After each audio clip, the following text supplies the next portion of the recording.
kalau seperti itu dalilnya jaksa, berarti benarlah selama ini tuduhan dari Nikita bahwa perkara ini bukan didasarkan pada fakta, ya kan?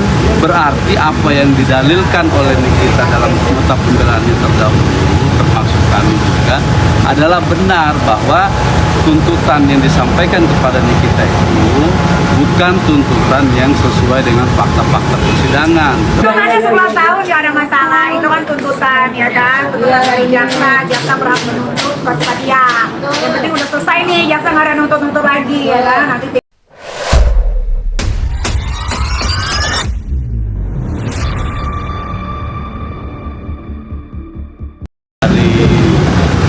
kami terhadap Presiden mengenai kami menganggap itu adalah serangan personal, kan? Serangan personal itu yang pertama disampaikan oleh jaksa melalui itu adalah bahwa kami itu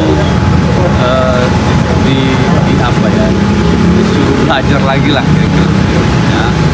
Nah, saya pikir ini kan bukan soal rananya ya, soal ranah mengenai apakah itu adalah konteks dari sebuah argumentasi itu tidak lagi ke sana, kan? Nah, kemudian yang kedua yang menjadi catatan juga bahwa argumentasi yang kami sampaikan di dalam nota pembelaan pertama ini dianggap oleh jaksa itu sebagai sebuah halusinasi yang pertama itu, yang kemudian disimpulkan itu akan memberatkan terdakwa gitu kan dalam proses kita. Nah, kalau seperti itu dalilnya jaksa, berarti benarlah selama ini tuduhan dari Nikita bahwa perkara ini bukan didasarkan pada fakta, ya kan? Berarti apa yang didalilkan oleh Nikita dalam nota pembelaan yang terdahulu, termasuk kami juga, adalah benar bahwa tuntutan yang disampaikan kepada Nikita itu bukan tuntutan yang sesuai dengan fakta-fakta persidangan. Seperti tadi jaksa menyampaikan bahwa argumentasi hukum yang kami sampaikan dalam nota pembelaan justru akan memberatkan Nikita. Nah, konteksnya memberatkan Nikita ini dalam apa? Padahal kami menyampaikan terhadap tuduhan jaksa mengenai unsur pasal 27B junto pasal 45 dan pasal 3 Undang-Undang TPPU itu unsur yang tidak terpenuhi, ya. Nah, maka di sini menjadi subjektivitas dari jaksa juga, dikatakan bahwa justru karena kami berargumentasi seperti itu maka akan memberatkan kita gitu loh. Nah, inilah yang kami bilang tadi, sehingga dibilang kami harus belajar lagi. Kalau kita mau berdebat hukum, ya, jangan menyerang personal. Kami tidak pernah menyerang personal dari jaksa. Dalam pledoi kami tidak pernah menyerang secara pribadi dari jaksa itu sendiri. Jaksa yang menangani perkara ini tidak pernah kami bilang bahwa Anda itu harus belajar, bahwa Anda itu harus bekerja lebih bagus, tidak seperti itu, ya. Nah, kalau kami balas lagi nanti seperti ini, jatuhnya nanti debat kusir. Kami di sini bilang nanti dalam duplik, ya. Seharusnya jaksa yang harus belajar gitu. Ya mohon maaf, mereka suruh belajar kita bicara soal apa? Ini soal etika gitu. Soal etika dalam hukum acara pidana gitu. Nah, tidak semestinya itu disampaikan oleh jaksa dalam forum persidangan ini gitu. Sangat menyayangkan berarti Bang, akhirnya kata-kata menyerang pribadi itu sangat, itu kan saya katakan itu kita tidak bisa sebenarnya, praktisi hukum manapun ya di Indonesia ini itu tidak akan setuju kalau kemudian ya penegak hukum yang diartikan penegak hukum, jaksa, penasihat hukum, majelis hakim itu menyerang secara personal gitu kan. Nah, inilah yang kami sayangkan terhadap retrik jaksa itu, ya, seolah-olah mereka lebih paham ya, seolah-olah mereka lebih pinter gitu. Nah, padahal kita dalam hal ini, dalam permasalahan ini mau mencari kebenaran yang sebenar-benarnya gitu. Adapun perdebatan kita selama ini dalam persidangan itu adalah perdebatan yang biasa-biasa saja gitu. Jangan diartikan perdebatan itu sebagai sebuah musuhan, apalagi itu musuhan personal gitu ya. Kami dibilang belajar lagi personal. Kita ini belajar sudah sampai S3 loh, gitu loh maksud saya. Bukan kita tidak mau merespon mereka, tapi mereka itu yang memulai gitu ya. Nanti kemudian kalau kita balas ya jangan juga nanti tersinggung kalau misalnya ada balasan dari kami sebagai penasihat hukum gitu. Mungkin nanti di Pleido akan apa Bang dari tanggapan replik ini?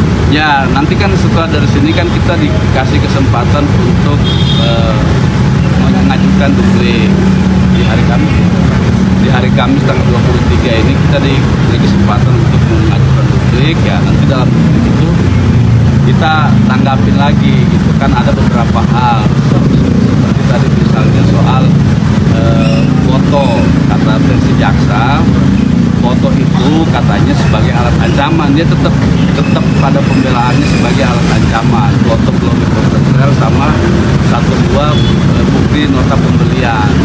Nah, bukti nota pembelian itu ya di fakta persidangan diperoleh Nikita dari saksi Yosi ya.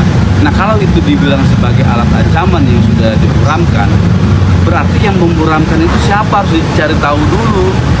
Niki Yosi dalam persidangan dia sebutkan, iya saya yang mengirimkan bukti itu, bukti pembelian nota itu kepada Nikita. Nah kalau itu diburamkan karena dianggap seolah-olah itu masih menjual, berarti harus dicari tahu dulu siapa yang memburamkan bukti pembelian itu gitu loh. Nah di sini sementara di fakta persidangan tidak ada yang memburamkan itu. Bahkan kita serahkan bukti itu ke majelis hakim secara utuh melalui proses pembuktian pada saat itu. Nah kalau ini kita tutup-tutupin, ngapain kita buka di persidangan? Kan begitu. Nah ini yang menurut kami agak keliru jaksanya, memberikan pendapat soal itu keliru. Masalah penghilangan barang bukti juga Bang. Barang bukti apa sih Bang? Mungkin yang dimaksud dengan JPU? Bukan barang bukti, fakta. Kalau jaksa tadi dalam repliknya dia sampaikan bahwa baik Nikita maupun kami penasihat hukum itu tidak menyajikan fakta hukum secara utuh.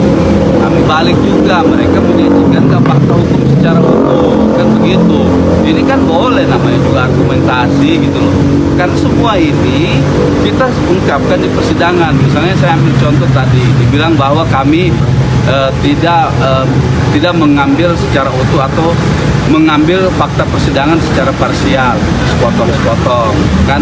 Nah fakta di persidangan masih banyak, sampai hari ini masih banyak beredar fakta di persidangan bahwa saksi yang namanya Chandra Agusman itu dia tegas menyatakan di persidangan bahwa dia itu melihat video call antara Mail dan Reza Gledis di mobil. Itu fakta loh. Fakta itu yang kemudian kami kutip di persidangan disimpulkan oleh jaksa itu tidak pernah ada. Ayo kita buka-bukaan video rekaman gitu loh. Rekaman persidangan. Kami juga merekam proses persidangan ini.